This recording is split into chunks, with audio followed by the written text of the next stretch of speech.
La candidatura de Carlos Calleja en Arena se coronó con el descontento de un grupo de miembros que ya estaban cansados de cómo se habían manejado las cuotas de poder en el partido. Pero esta inconformidad no es nueva. Se remonta a la elección del COENA en 2016.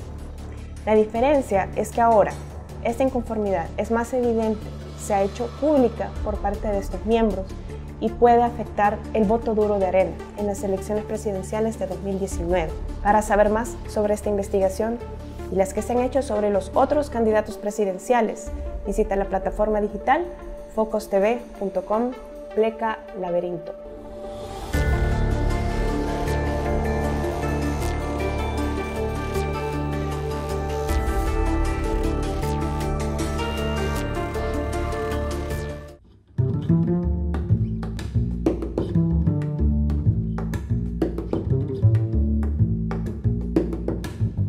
Vamos a desarrollar este segundo bloque, Calleja en la contienda electoral sin el apoyo de todas sus bases. Bien, tenemos a la periodista Lourdes Quintanilla, a quien le damos la más cordial bienvenida. Gracias, Alberto. Un gusto, Saúl y Karen. Gracias. Lo que queremos a partir de tu investigación es determinar qué es lo que le posibilitó a Carlos Calleja adelantarse hasta ganar las elecciones primarias de una manera contundente. ¿Es un tema de que se adelantó mucho antes de las primarias al trabajo? ¿O es que fue al encuentro también de grupos financieros, financistas del partido, grupos empresariales, financistas de larga tradición, con vinculaciones con líderes del partido, nacionales, departamentales, y que eso le permitió entonces, pareciera, ganarse estructuras muy importantes desde el COENA hasta otras estructuras departamentales? ¿Cuál es la clave, en tu opinión, a partir de la investigación, que explicaría precisamente por qué logró Carlos Calleja irse adelante y ganar esta elección? Bueno, en lo que nosotros pudimos investigar en el transcurso de este proyecto fue que, digamos, Carlos Calleja ya se había ganado el apoyo de grupos de financistas muy importantes y esto ocurrió, digamos, antes de la elección, antes de que él soltara ese comentario que fue que Arena era el partido con el que mejor se identificaba. Antes de eso, ya el grupo como tal, Calleja, ya había entrado a financiar fuerte al partido, había entrado con mayor actividad, antes de ese anuncio de Calleja. Entonces, ¿qué fue lo que sucedió?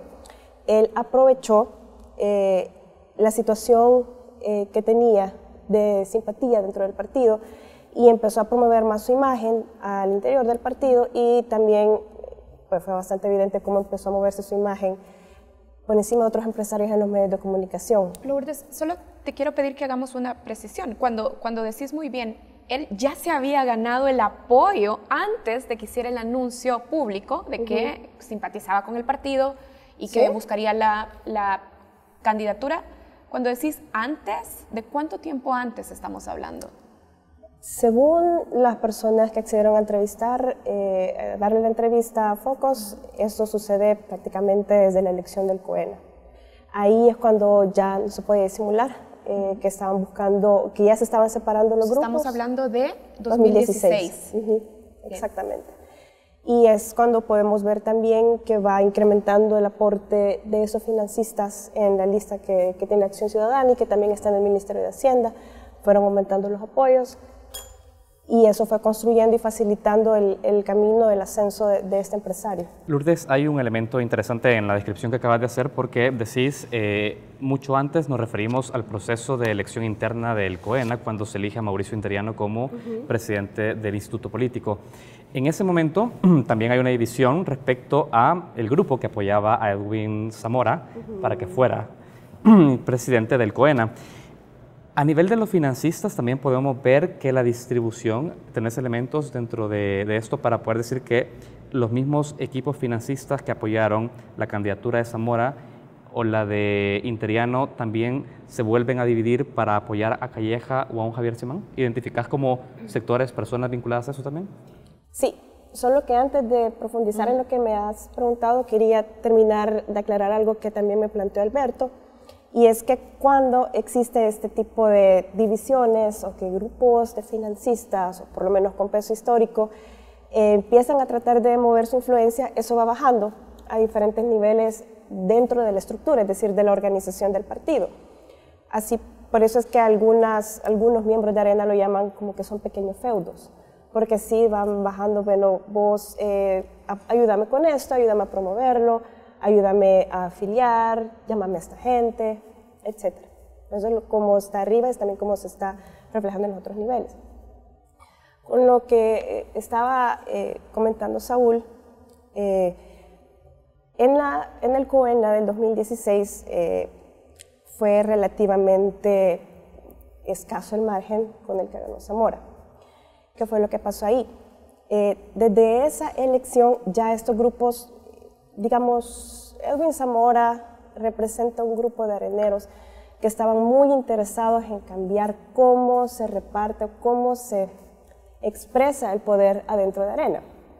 De hecho, ellos promueven una serie de pliegos de reformas a los estatutos, ¿cierto? Exacto. Y el famoso Congreso fue iniciativa de Zamora. Entonces, ¿qué dicen estos areneros? Nosotros queremos un sistema donde haya más peso, quiero decir, más contrapesos, más equilibrio. Y así, el grupo que representa a Zamora y los grandes financistas que están detrás de él, por decirlo de una manera, empezaron a insistir más en que, bueno, ya está establecido, no se valen las influencias, vámonos por lo institucional, y los otros grupos dicen no, o sea, nosotros sabemos qué es lo que le conviene al partido, a la usanza antigua, ¿verdad? O sea, fue una mayor resistencia al cambio. Así fue como llegamos a la elección interna de candidato con los ánimos bastante encendidos ya.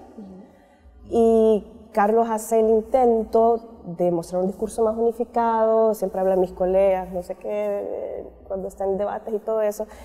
Trató él de unir al partido, pero parece entonces, después de lo que había pasado en la elección del COENA, después de que por lo menos 2 o 3 miembros del COENA mostraron simpatía por Carlos, ya eso estaba como que un suelo muy erosionado, y fue que empezaron a debilitarse estas lealtades del partido. Bien. Ahora, Lourdes, tu investigación también nos explica que luego de las elecciones internas en Arena, y ya también lo estabas planteando aquí sobre la mesa, hay heridas que, aunque ha ido pasando el tiempo y vamos avanzando en la campaña electoral, hay heridas todavía abiertas, y uno de los síntomas de esas heridas es un movimiento que todavía persiste en Arena, el Movimiento Patriota CCB, que es leal a Javier Simán. ¿Quiénes integran entonces este movimiento? ¿Y cuán probable es que los miembros o los adeptos de este movimiento de lealtad a Javier Simán no voten por Calleja en 3 semanas? Bueno, sí, el Movimiento Patriotas ahorita es, ¿verdad? Como bien lo has dicho, es como minoritario, pero muy activo. De hecho, aún hay diputados electos de abril 2018 que se mantienen leales a este sector. Como Carla Hernández, por ejemplo. Carla Hernández es ella, también la gente que estuvo trabajando en el equipo de campaña de Simán. Edwin Zamora siempre se ha mostrado también más favorable a Simán. Y lo que sucede, bueno, de hecho, al principio de la investigación, uno de los diputados a los que yo entrevisté me dijo: yo ni siquiera sé si voy a ir a votar. O sea, tampoco dijo que va a votar por un contrario, pero sí me lo dijo: ¿sabe qué? Yo ni siquiera sé si voy a ir a votar. Entonces, así es como se van apartando las personas. ¿Quiénes lo conforman? Sí, son diputados, pero también hay gente que en el camino de la campaña interna se fueron plegando con Simán. Pero el éxito que tuvo Carlos Calleja en adelantarse, en lograr el apoyo de estos financistas, ir entonces al encuentro con apoyos de estructuras nacionales, departamentales, municipales, y haber desarrollado toda esta campaña, pareciera que ese éxito no tiene un correlato en el esfuerzo de reunificación del partido. Es decir, no se lograron cerrar las heridas, Tú decías que hubo una serie de intentos, pero no sé si ya venían las heridas, eran muy profundas, como tú dijiste, con el antecedente anterior de elección del COENA, o no se hicieron suficientes esfuerzos para lograrlo. Bueno, hay que considerar también que estas reformas son nuevas prácticamente para un partido que tiene tanta historia. Siempre va a haber dudas sobre la eficacia de estas reformas. Ya lo decían también los diputados que están en el reportaje, bueno, sí, todavía puede haber influencia, puede haber consideración, pero que alguien va a dictar la plana, eso ya no se va a dar. Entonces, ¿qué es lo que ha pasado? Bueno, desde 2016 hasta acá, las personas que son, digamos, del grupo que buscan las reformas no han visto que esas reformas prosperen. Y que se apliquen. Que se apliquen, que se apliquen en el sentido que, digamos, que haya más apoyo. En medio de eso hubo un proceso de afiliación y eso también fue como una muestra de poder, ¿verdad? Es decir, vaya, vamos a ver quién afilia y en el que, bueno, de hecho lo dijo en este espacio Rolando Alvarenga, fue muy importante ese proceso de afiliación que pasaron de 28,000 a más de 120,000. Entonces, incluso en ese camino de la afiliación hubo muestras de lealtad, o sea, ¿a quién estás afiliando y por quién vas a votar? Yo te afilio a votar por mi candidato. Precisamente por eso. Porque pero eso es lo mismo que sucedía en el FMLN, cuando habían aquellas disputas con los renovadores y la corriente socialista revolucionaria. El tema de la afiliación era fundamental para ir fortaleciendo la correlación de fuerza. Pareciera que esto mismo se repite en este caso. Pues desde el momento en que está muy absorbido por buena parte de la estructura esa división, sí. Lourdes, hay un elemento interesante. Tú dices que el grupo más vinculado a Simán, quienes se denominan patriotas y que están vinculados también a ver de manera crítica que se han aplicado poco las reformas a los estatutos, ahora pareciera que también pueden entrar en un momento de oportunidad y tú me dirás cómo analizas eso. Las encuestas de opinión nos dicen que Bukele podría ganar la elección presidencial y entonces Arena tendría su tercera derrota consecutiva en una elección presidencial y justamente el equipo que está esperando, o sea que quedó perdedor en esa interna, está viendo cómo el candidato del otro bando pierde esa elección. ¿Tú ves en la próxima elección del COENA del próximo año, como ves en tu reportaje, elementos para que este grupo resurja, que tenga un mayor impulso ahora sobre estas ruinas, digamos, en las que quedaría o podría quedar el sector más vinculado a Calleja? ¿Identificas eso? Sí, bueno, desde la celebración del Congreso y la creación, bueno, la formación de estas reformas, desde ese momento no he visto que este grupo, más plegado a Javier Simán, Edwin Zamora, haya tenido mucho éxito, ¿verdad? Tenemos la elección del COENA, no prosperó. Después Edwin Zamora tampoco ha logrado quedar como candidato después que fue diputado. Perdió con Bukele en San Salvador. Perdió con Bukele. Javier Simán tampoco logró ganar la elección. Entonces han tenido ellos también ciertas derrotas. No han logrado legitimar su posición. Eso depende también de cómo vaya a seguir la afiliación. Como me decía un ex miembro del COENA, el proceso de afiliación sigue abierto. Y como acabamos de decir hace unos minutos, hay todavía ese afán de quién va a apoyar a quién. Pero también dependería de qué tanto este grupo respalda la candidatura de Carlos Calleja y sobre todo en la recta final. Este es un tema de legitimidad. Tú no puedes pretender que vas a lograr después, suponiendo que hubiera una derrota, a capitalizar si te señalan de que tú no has ido al encuentro y no has respaldado la candidatura que el partido decidió elegir. Entonces, ¿cómo evalúas tú el proceso de involucramiento en la campaña y de respaldo a la candidatura de Carlos Calleja de este grupo que perdió? Bueno, sí, ya fusionando las dos, y como también nos lo planteaba Carlos Ramos, el coordinador de este proyecto, no hay mucho futuro de que Calleja mantenga ese nivel de apoyo incluso a esas elecciones, pero también hace falta mayor trabajo de campo para que sean, digamos, tenga mayor peso este movimiento de reformistas, que han tenido sus pequeños éxitos, pero son muy atomizados. Ahora, Lourdes, en tu investigación también documentás cómo Carlos Calleja, en ese esfuerzo de construir su candidatura, recibió apoyos de familias importantes, de financistas tradicionales, de la familia Regalado, de la familia Dueñas, de la familia de Sola y Borja. Ahora, ¿quiénes o qué familias tradicionales o qué grupos empresariales han estado del lado del financiamiento de los esfuerzos de Javier Simán, de Edwin Zamora? Vaya, al principio estaba la familia Poma, pero eso no logré identificar por qué. Se mantuvieron al margen para estas elecciones internas. También estaba esta persona, Samuel Quiroz, sí, que también es un apoyo histórico. Y recordamos que Roberto Murray Mesa dio declaraciones públicas también apoyando a Javier Simán. Y el mismo Edwin Zamora, que tiene su capital de inversión también. Esos fueron los que logramos identificar con seguridad y respaldo que sí estaban apoyando a Javier Simán. Y en esta fase final de la campaña, ¿cómo se vislumbran los apoyos de estos financistas a la candidatura de Carlos Calleja?